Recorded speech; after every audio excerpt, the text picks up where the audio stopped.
Turagushimye Uwiteka Mana nziza, Mana ikomeye, Mana y'urukundo rwinshi, Mana y'imbabazi.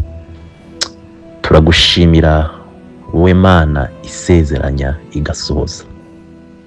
Tugushimiye ubuntu bwawe duhaye bwo kugira ngo duhurire kuri platform Mwami, twiga ijambo ryawe. Turakwinginze Data, reka yaba ari njye uri kuvuga, ubane nanjye, ntaba ari njye uvuga, ahubwo amagambo mvuga aba aturutse kuri wowe rwose Data. Kandi ndasengera abavandimwe bazumva iyi nyigisho kugira ngo Mwami uzayikoreshe mu gutuma abatarakwizera Mwami bakwizera, kandi n'abakwizeye barushaho gukomera mu kukwizera no kugukunda. Reka ubuntu bwawe bubane natwe, nk'uko wadusezeranyije ngo aho 2 cyangwa 3 bateraniye nawe uzaba uhari. Tubone presence yawe Mwami, tukubone uganiriza imitima yacu. Urakoze kuko uri Imana yumva gusenga. Tubisabye byose twizeye mu izina rya Yesu Kristo Umwami wacu, amen. Yesu ashimwe bavandimwe. Ndashima Imana ko yongeye kungirira ubuntu kugira ngo tubane muri uyu mwanya wo kwiga ijambo ryayo kuri iyi platform. Nitwa Karanganwa Frederic, ninjye wagiriwe ubuntu wo kugira ngo tubashe gusangira ijambo ry'Imana muri uyu mugoroba. Uyu mwanya tugiye kwiga kuri topic nziza, aho baduteguye kwiga ku isezerano rya Dawidi, aho tugiye kurireba tukareba isezerano rya Dawidi ry'ubwami iryari ryo, tukareba icyo risobanuye, tukareba aho rihuriye n'isezerano ry'umwami wacu Yesu Kristo. Ndabasaba rero kugira ngo tugendane, abahari babasha gusoma muri Bibiliya zabo, dusome hanyuma dukomeze twiga ijambo ry'Imana yaduteguriye uyu munsi. Umurongo baduhaye wo gusomamo ni mu Ngoma za mbere igice cya 17 umurongo wa 7 kugera ku wa 14. Reka twasome twihuta. Nuko ubwira umugaragu wanjye Dawidi uti, Uwiteka Nyiringabo avuze atya ati, nagukuye mu rugo rw'intama no mu bwungeri bwazo, ngo ube umwami w'ubwoko bwanjye bwa Isiraheli. Kandi nabanaga nawe aho wajyaga hose, nkarimbura abanzi bawe bose imbere yawe, kandi nzaguha izina rihwanye n'amazina y'abakomeye bo mu isi. Kandi nzagerera ubwoko bwanjye bwa Isiraheli ahantu mpabashinge, bahature habe ahantu habo bwite, be kuzimuka ukundi, kandi abanyarugomo ntibazongera kubaburabuza nk'ubwa mbere. Nko mu gihe nategekeye abacamanza gutwara ubwoko bwanjye bwa Isiraheli, nzajya nshogoza ababisha bawe bose. Kandi ndakubwira yuko Uwiteka azakubakira inzu.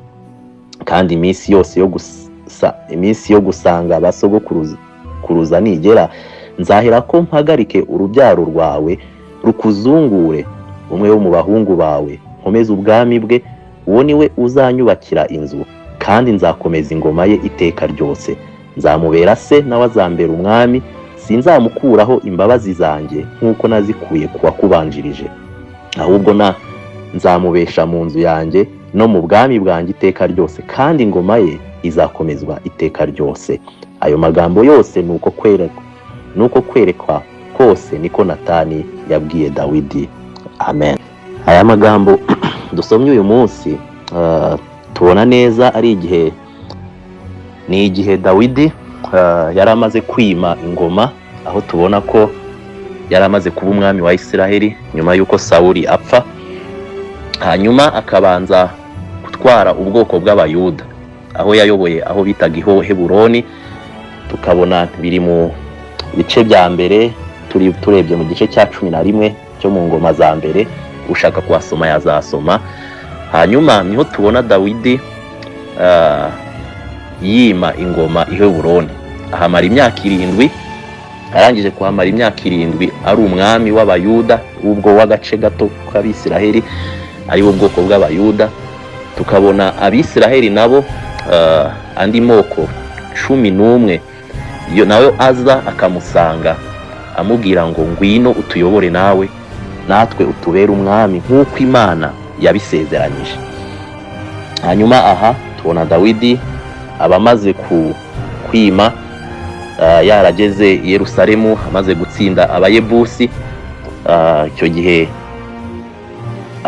ubwami bwe cyangwa aho yima ingoro ye ayishyira i Yerusalemu. Icyo gihe yari amaze gutsinda abayebusi bari batuye i Yerusalemu. Hanyuma iyi mirongo iraho nyuma ho gato ubwo yari amaze kuzana isanduku y'Imana amaze kuyigarura i Yerusalemu isigaye ituye i Yerusalemu. Aho niho tubona Dawidi amaze no kubaka inzu ye yo guturamo ayituyemo. Aha niho rero yagize iki gitekerezo.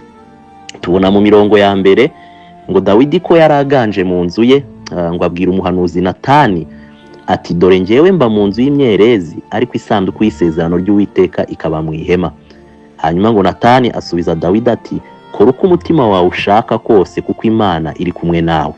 Iryo joro ijambo ry'Imana rigera kuri Natani iravuga iti genda ubwire umugaragu wanjye Dawidi uti umva uko Uwiteka avuze ati ntuzanyubakira inzu yo kubamo kuko ntabwo nigeze kuba mu nzu uhereye ku munsi nazamuriye Abisiraheli kugeza ubu, ahubwo najyaga mva mu ihema nza mu rindi nava mu buturo nkajya mu bundi. Mbese ahantu hose nagendanye n'Abisiraheli bose hari ubwo navuganaga n'umucamanza wese w'Abisiraheli uwo nategetse kuragira ubwoko bwanjye ati ni iki cyababujije kunyubakira inzu.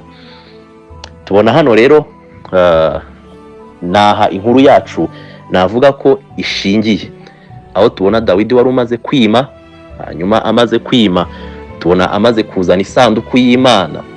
Yamara kuba yizanye noneho agatekereza no kuyubakira inzu cyangwa kubakira Imana inzu yo guturamo. Nyuma tubona kuri iki gice cya 7 cyangwa kuri uyu murongo wa 7 n'uwa 8 tubona ngo nuko ubwira umugaragu wanjye, uyu ni Natani Imana yari itumye kubwira Dawidi, ngo nuko ubwira umugaragu wanjye Dawidi uti Uwiteka Nyiringabo avuze atya ati nagukuye mu rugo rw'intama no mu bwungeri bwazo ngo ube umwami w'ubwoko bwa Isiraheli, kandi nabanaga nawe aho wajyaga hose nkarimbura abanzi bawe bose imbere yawe, kandi nzaguha izina rihwanye n'amazina y'abakomeye bo mu isi.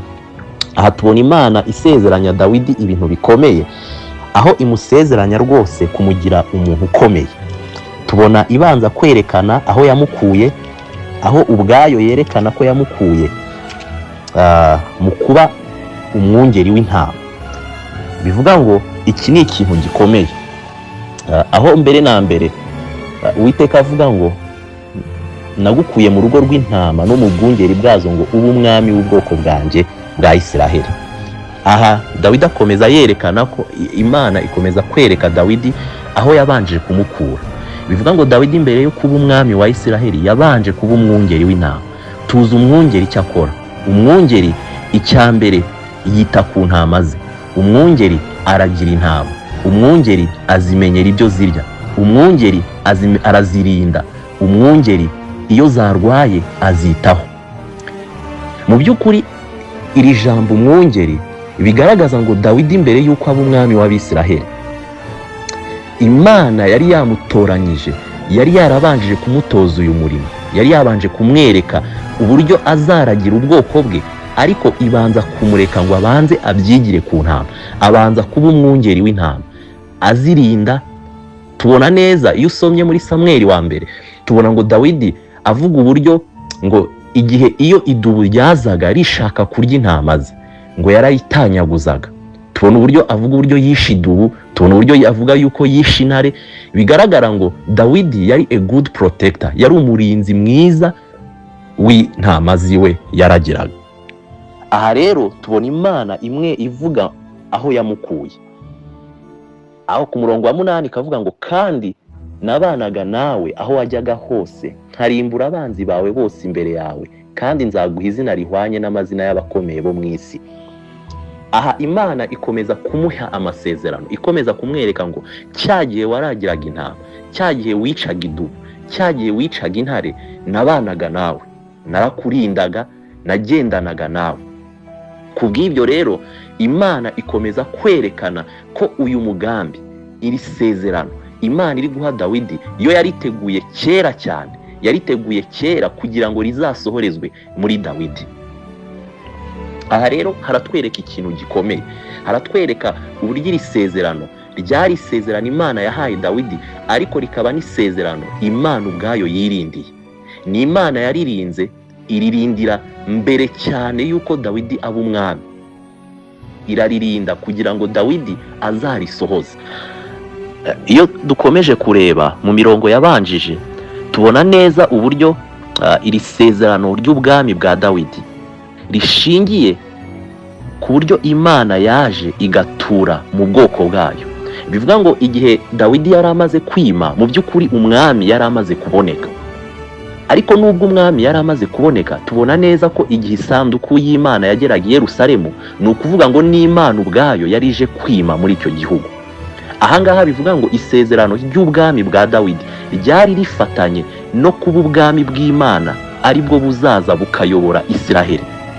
Iki gihe tubona neza ko Imana yari imaze kwanga rwose, yari imaze kwanga ubwami cyangwa kureka kwanga ubwami bwa Efurayimu, ubwami bwa Efurayimu, kuko tuzi neza ko igihe Dawidi yari atarima, tubona neza ko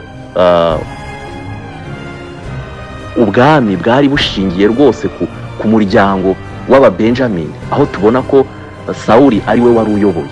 Kubw'ibyo rero tubona ko Imana yari imaze guhakana rwose, kwanga ubwami bwa Sawuli, ahubwo ikiyimikira umwami ari we Dawidi. Yamara kwiyimikira umwami, ikazana n'isanduku yayo, ikaza igatura i Yerusalemu. Bivuga rero ngo Dawidi si we wari wimye, ahubwo tubona neza ko Imana ubwayo yari ije gutura rwose muri Yerusalemu, ikimana na Dawidi. Aha rero bivuga ngo ingoma ya Dawidi ntago wayitandukanya n'ubwami bw'Imana. Byari ibintu bibiri bifatanye ku buryo nta kintu na kimwe wabasha gutandukanya. Ibyo nureba neza kuri uyu murongo wa 5 w'iki gice cya 17, tubona Dawidi Imana ituma kuri Natani imubwira ngo kuko ntabwo nigeze kuba mu nzu uhereye ku munsi nazamuye Abisirayeli kugeza ubu, ahubwo najyaga mva mu ihema nkajya mu rindi, nava mu buturo nkajya mu bundi. Aha tubona ko Imana iri kwereka Dawidi uburyo yemeye kwicisha bugufi. Igihe Abisirayeli batagiraga aho batuye, Imana ikagendana nabo urwo rugendo, ikagendana nabo urwo rugendo. Igihe bari abanomade badafite igihugu, uko bagenda badafite aho batuye, Imana niko yagendanaga nabo. Bigaragaza kwicisha bugufi cyane kw'Imana kugira ngo ibane n'ubwoko bwayo. Twongera kubona neza aho umuhanuzi Natani, ubwo Dawidi ku murongo wa mbere w'iki gice cya 17, ngo Dawidi, ngo nuko Dawidi aganje mu nzu ye abwira umuhanuzi Natani ati, dore ngewe mba mu nzu y'imyerezi, ariko isanduku y'isezerano ry'Uwiteka ikaba mu ihema. Ngo Natani asubiza Dawidi ati, kora uko umutima wawe ushaka kose, kuko Imana iri kumwe nawe.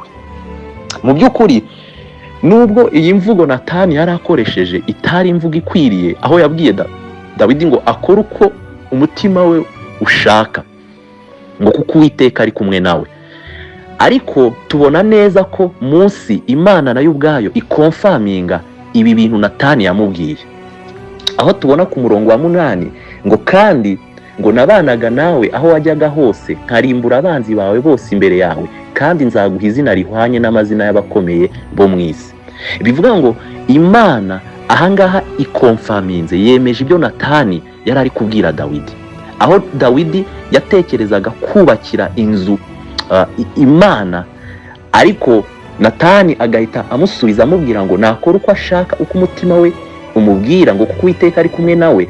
Mu mirongo yo munsi tubona rwose ko Imana imwibwirira ngo ntuzanyubakira inzu yo kubamo, aho Imana ihakana ibyo Natani yari yamubwiye.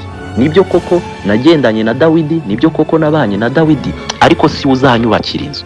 Ariko yemeza icyo Natani yamubwiye, ngo kuko Uwiteka ari kumwe nawe. Bivuga ngo nubwo Natani yari yibeshye abwira Dawidi ngo kuko Uwiteka ari kumwe nawe, genda ukora uko ubyumva. Imana munsi ikamukosora ikamwereka ngo hoya, si Dawidi uzanyubakira urugo, si Dawidi uzanyubakira inzu, kuko inzu siwe uzayubaka. Hanyuma ariko yemeza kuri uyu murongo wa 9 kimwe mu byo yari yamubwiye, bivuga ngo nabanaga nawe. Uku kubana bikonfaminga ikintu rwose tubona muri Matayo, aho tubona ngo Emmanuel, Imana iri kumwe natwe.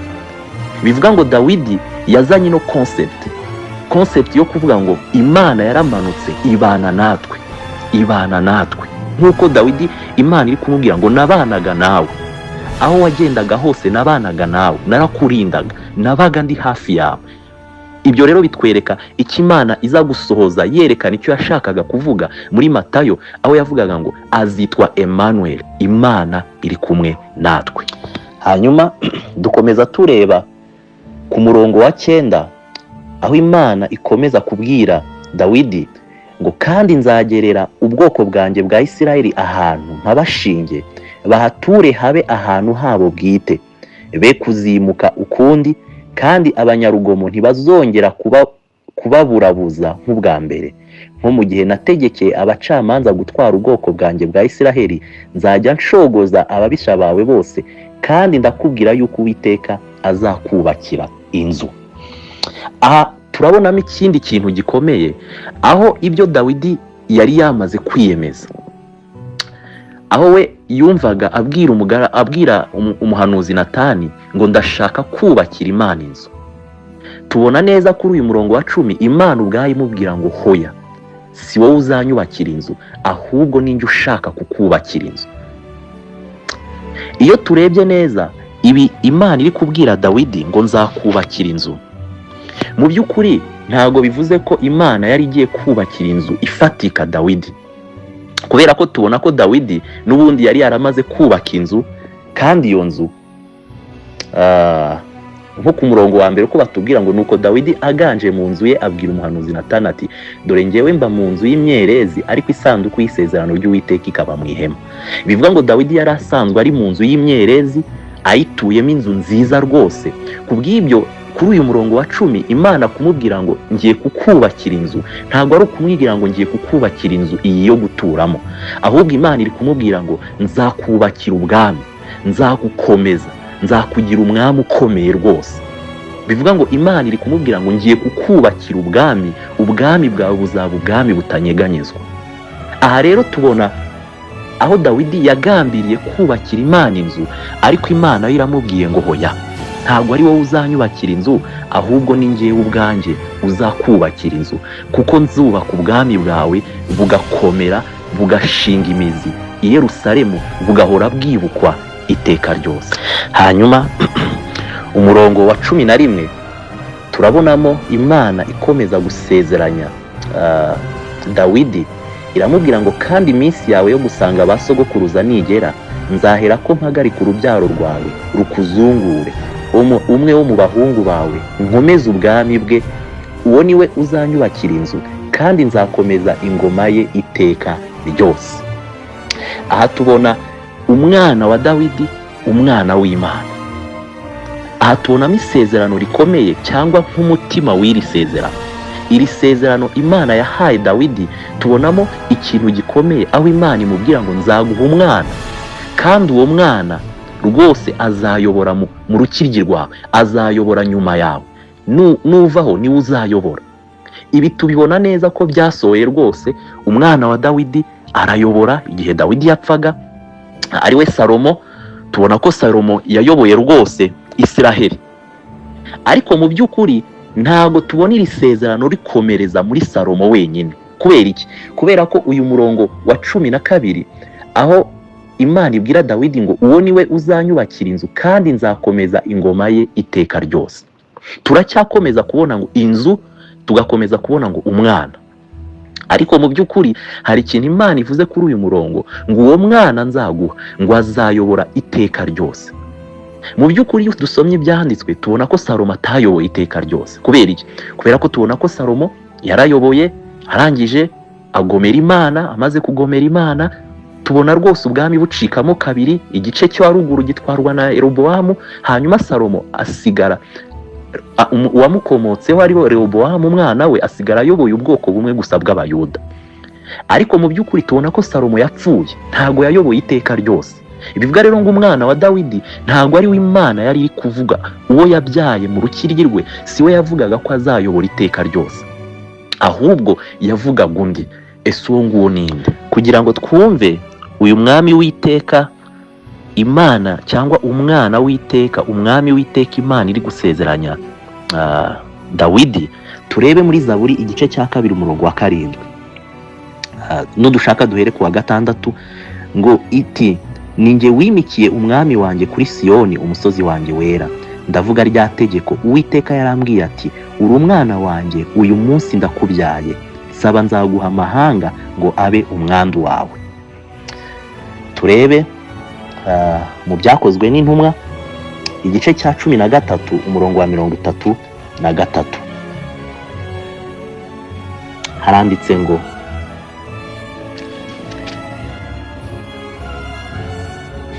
umurongo wa 33 ngo uri umwana wanjye.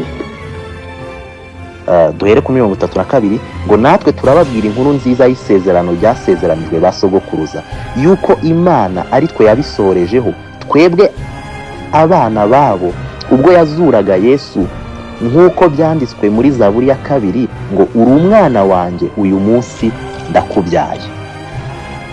Hanyuma turebe mu Baheburayo, Abaheburayo igice cya 1 umurongo wa 5 ngo mbese ninde wo mu bamarayika Imana yigeze kubwira iti uri umwana wanjye, uyu munsi ndakubyaye, cyangwa ngo ivuga iti nzaba se nawe azaba umwana wanjye. Igice cya 5 umurongo wa 5 haravuga ngo ni koko na Kristo atihimbarishije kwigira umutambyi mukuru, ahubwo yabihawe n'iyamubwiye iti uri umwana wanjye, uyu munsi ndakubyaye. Ahangaha rero turabona neza ngo iri sezerano ntago ryavugaga umwana wa Dawidi wenyine ari we Salomo, ahubwo ryavugaga na Kristo uzakomoka mu rukiryi rwa Dawidi, uzakomoka mu bwoko bwa Yuda. Uwo nguwo Imana ikaba ariyo yashimye ko ari we uzatwara ubwami bwayo ubwiteka. Bivuga rero ngo ubwami bwa Dawidi bwashushanyaga ubwami buzaza, aribwo bwami bwa Kristo buzategeka isi iteka ryose. Aha turabibona neza ko ibi byanditswe bikomeje bitwereka neza ngo uyu nguyu umwana wa Dawidi, uyu nguyu umwami uzategeka iteka ryose nta wundi ni Kristo. Turebe mu Baroma igice cya 1 umurongo wa 3 n'uwa 4, naho haracyatwereka ngo uyu mwana ninde. Ese koko uyu mwana bari kutubwira ni Salomo uzategeka iteka ryose? Umurongo wa 3 haratubwira ngo nidushaka duhere ku wa 1 ngo Pawulo imbata ya Yesu Kristo wahamagariwe kuba intumwa kandi watoranyirijwe ubutumwa bwiza bw'Imana, ubwo yasezeranije kera mu kanwa k'abahanuzi bayo mu byanditswe byera buvuga iby'umwana wayo wavutse mu rubyaro rwa Dawidi ku mubiri, kandi werekanywe n'ubushobozi ko ari umwana w'Imana mu buryo bw'umwuka wera, bigahanwa no kuzuka kwe, niwe Yesu Kristo umwami wacu. Niwe waduhesheje igikundiro no kuba intumwa ku bw'izina rye, kugira ngo mu mahanga yose habemo abumvira Imana babiheshejwe no kwizera.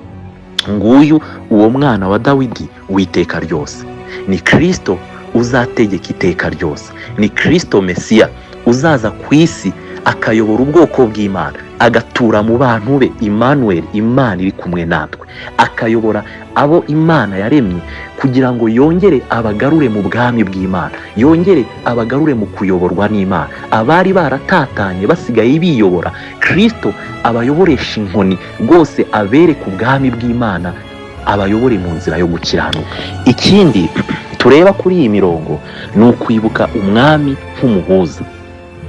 Mu by'ukuri umwami ntago yari umuhuza w'isezerano ry'Imana ku bantu gusa,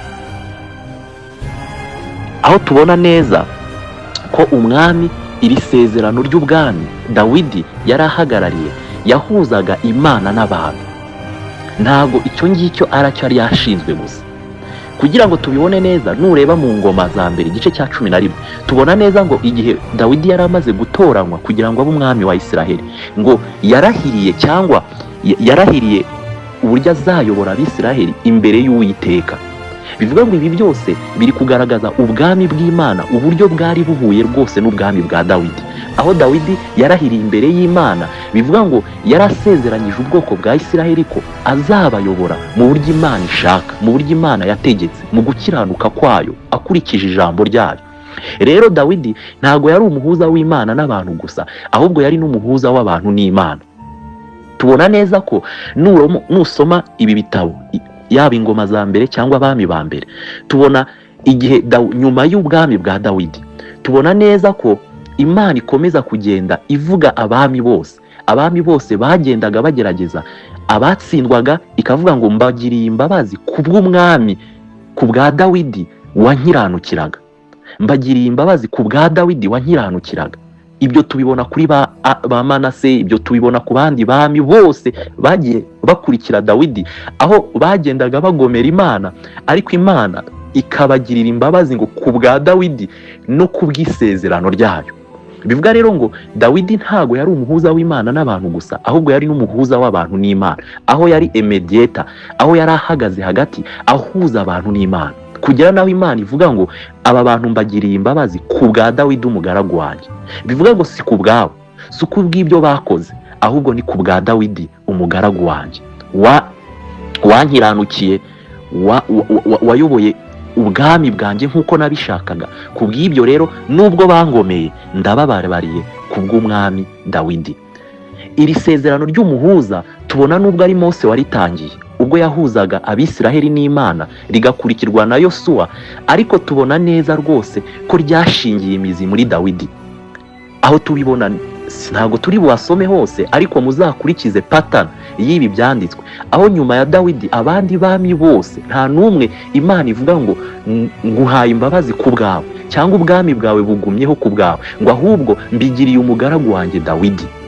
Bivuga ngo igihe ubwami bwa Isiraheli bwagomaga, igihe ubwami bwa Isiraheli bwahemukiraga Imana, Imana yaravugaga ngo mbababariye ku bwa Dawidi umugaragu wanjye wankiranukiraga. Ibyo rero bishushanya ubwami bwa Kristo, bishushanya umwami wera ukiranuka Kristo, ko ari we wenyine Imana izababarira abantu binyuze muri we. Ibi nibyo Paulo avuga mu Bakorinto ba kabiri igice cya 5 umurongo wa 21, ngo utarigeze amenya icyaha ngo Imana yamuhinduye kuba icyaha kugira ngo muri we duhinduke gukiranuka kw'Imana. Bivuga rero ngo muri Kristo niho umuntu abasha kubonera imbabazi. Mu by'ukuri turabizi ko iri sezerano rya Dawidi mu by'ukuri rirarangira. Isezerano ry'ubwami bwa Dawidi mu buryo buri physical ryararangiye, kubera ko tubona ko ubwami bwa Isiraheli hari igihe ubu ntibukiriho, Isiraheli ntikiyobowe n'umwami. Ariko mu buryo bw'umwuka, mu buryo bw'iri sezerano, ni isezerano rya Kristo rihoraho iteka ryose, aho Imana yerekanaga ngo muri Kristo uzakomoka mu muryango wa Dawidi niho isi yose izabonera imbabazi, niho isi yose izababarirwa, niho isi yose izabonera gukiranuka, niho isi yose izabonera imbabazi zayo. Ngaho aho Imana ihishura imbabazi zayo mu isezerano rya Dawidi. Mu gusoza turabona neza ko iri sezerano ry'ubwami bwa Dawidi ntiryashushanyaga gusa ubwami bwa Dawidi buri fiziko, ahubwo bwashushanyaga ubwami bwa Kristo buzahoraho iteka.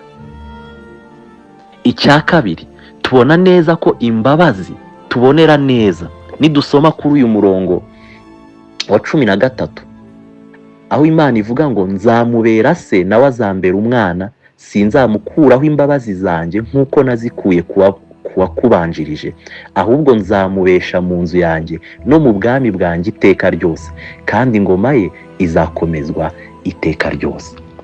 Mu by'ukuri uyu murongo usohora no ku bwami buri fiziko bwa Dawidi, aho tubona ko umwana we Salomo yagomeye Imana, ashaka abagore benshi, asenga ibigirwamana, ariko tubona neza Imana imucyaha, iramuhana, ariko iramubabarira.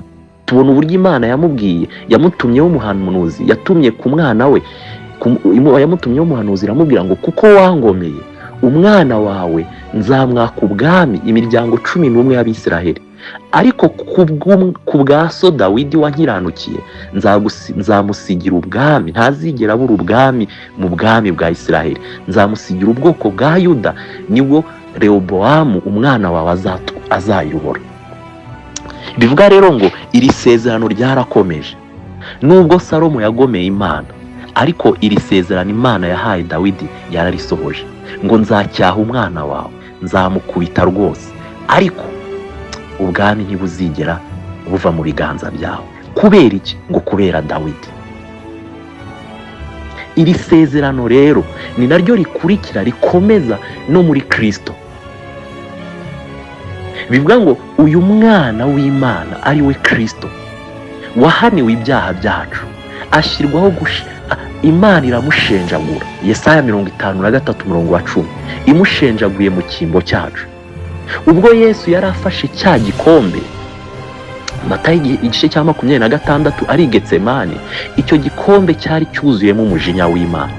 Imana yaramushenjaguye imusukaho umujinya wacu, kugira ngo abamwizeye bahanirwe muri we, batazigera bahanwa iteka ryose. Ikindi tubonamo hano ni iki? Nuko umwana w'Imana nubwo yagomera Imana, ibi tubibona mu Baheburayo igice cya 12, aho Imana ivuga ngo abikundira abacyaha ibakubita ibiboko byinshi, kugira ngo batazasangirana ba bandi umujinya wayo w'iteka ryose. Aha tubonamo ikindi ko uwahindutse umwana wayo kubwo kwizera Kristo, nk'uko Yohana 1:12 bivuga.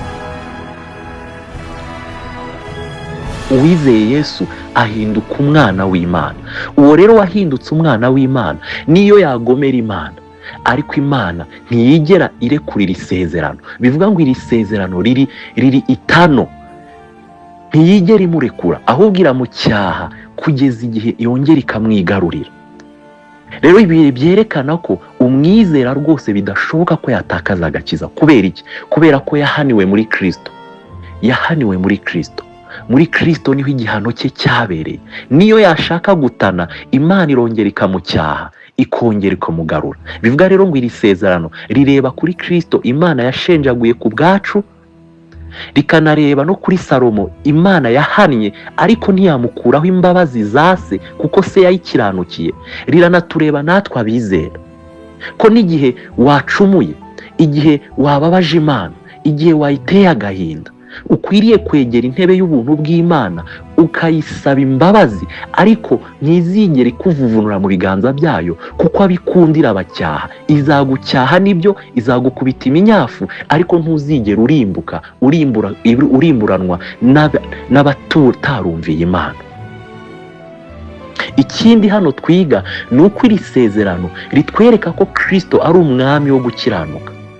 Bivuga ngo Kristo yakiranutse mu cyimbo cyacu, Kristo yakiranutse mu mwanya wacu. Nk'uko Imana ikomeza kugenda ibwira abandi bami ibabwira ngo sinzabahana kubera umwami wanjye Dawidi wankiranukiye, ni nako natwe tutazigera duhanwa bizera. Kubera iki? Si uko turi beza, si uko dukora imirimo myiza, si uko twatunganye, ahubwo nuko Kristo ari we Dawidi wacu yadukiranukiye. Yasohoje amategeko y'Imana yose mu cyimbo cyacu, yayakiranutse mu cyimbo cyacu, kugira ngo twebwe nitumwizera tubonere muri we gukiranuka. Bivuga rero ngo uwizeye Kristo ni umwere, ni umuziranenge, nk'uko Kristo yari umwere n'umuziranenge. Icya kabiri, uwizera Kristo afite imbabazi z'Imana z'iteka ryose, si iz'akanya gato, ahubwo ni iz'iteka ryose. Dusoza rero muvandimwe, ese wizeye Kristo? Ese iri sezerano rya Dawidi tubonera muri Kristo, risohorezwa byuzuye muri Kristo, wararyizeye? Wizeye ko uri umunyabyaha utakwikiza, hanyuma wizera ko Kristo ari we wenyine wagukiza? Wikuyeho amaso, wikuyeho icyizere, umenya neza ko nta gukiranuka ufite, ahubwo gukiranuka kwa Kristo ariko konyine waboneramo amahoro, ariko konyine kwaguhagarika imbere y'Imana. Nawe wizeye uri kuri iyi platform, ese iyo wibonyeho ibyaha, wibuka neza ko iri sezerano ryose ari iry'iteka ryose. Wibuka ko nibyo koko Imana izagukubita imyafu, ariko ntizigera iguhana, atari uko uri mwiza, ahubwo kuko Kristo yasohoje amategeko y'Imana mu cyimbo cyawe. Ese wibuka ko imbabazi zawe, imbabazi wazibonye rwose, wababariwe ibyaha byawe binyuze muri Kristo? Ese ibyo bigutera kubaho ute? Uhora wumva wifuza kubakira Imana ubuturo mu mutima wawe? Uhora wumva wifuza kubaho ubuzima butunganye bukiranuka kubwo kuramya ino Mana yaguhaye agakiza kubw'ubuntu? Uhora wumva wakunda bene so ukabitangira kuko uzi neza ko muhuje iri sezerano rya Dawidi? Uhora wumva wajya guterana unezerewe kuko ubizi neza ngo Imana irashaka ko mucyazanya na bene so? Ugeze hehe witandukanya n'icyaha mu buzima bwawe? Kubera ko Emmanuel, Imana iri kumwe natwe, Kristo atuye muri twe, Mwuka Wera atuye muri twe. Uwo Mwuka Wera rero aduha ubushobozi bwo kunesha ibyaha no kubaho ubuzima bukiranukira Imana. Isuzume urebe, ese ahari ntiwaba wishuka ngo warizeye utarizera? Kuko ikimenyetso cy'umwizera nyakuri ni uko atangira guhinduka asa na Kristo, ni uko ubuzima bwe burushaho kugenda bwanga icyaha bukarushaho gukunda Imana, ni uko ubuturo bw'Imana buza bugatura mu mutima we, akarushaho kubaho ahesha Imana icyubahiro kandi akabaho ayiramya muri byose. Ugeze he usa na Kristo? Kuko abo yatoranyije kera ngo yabatoranyirije gushushanywa n'ishusho y'umwana wayo Yesu Kristo kugira ngo abe imfura muri bene se benshi. Ugeze he usa na Kristo? Ugeze he uhinduka? Ugeze he wanga icyaha? Ugeze he ukunda ijambo ry'Imana? Ugeze he ukunda abana b'Imana? Ndashoje, ariko iri sezerano rya Dawidi rikwibutse ngo Kristo niwe mwami wacu, Kristo niwe butunzi bwacu, Kristo niwe mwami dukwiriye kumvira. Ngeze hehe numvira amategeko ye? Ngeze hehe mwumvira mu mwuzuro? Mwami, turagushimye, turagushimira imbabazi zawe, turagushimira ko Mwami ibi tubona mu isezerano rya kera byashushanyaga wowe Kristo. Turagushimira ko uyu mwami w'iteka ryose ari wowe Kristo. Turagushimira ko abo utwaye utabatwaza igitugu, ahubwo ubatwaza urukundo rwinshi. Turakwinginze Mwami, reka uwaba ari hano atarakwizera Mwami, ufungure umutima we, umuhe kukwizera, umuhe kuguhanga amaso, umuhe kugutumbira rwose Mwami.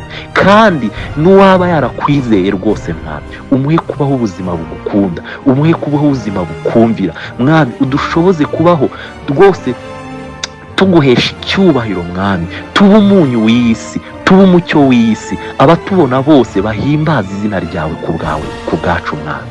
Turakwinginze Data, kandi n'igihe twaguhemukiye tukabona uri kuducyaha, ntibikadutere intege nke ngo tuvuge ngo ni gute twakwegera intebe y'ubuntu bwawe, ahubwo tujye twibuka neza ko Kristo ari we mbabazi zacu.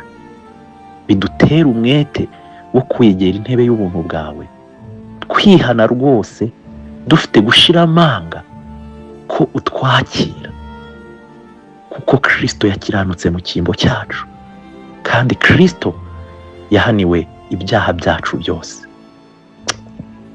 Reka turusheho kugukunda Mwami, reka turusheho kukuberaho muri iyi si y'umwijima.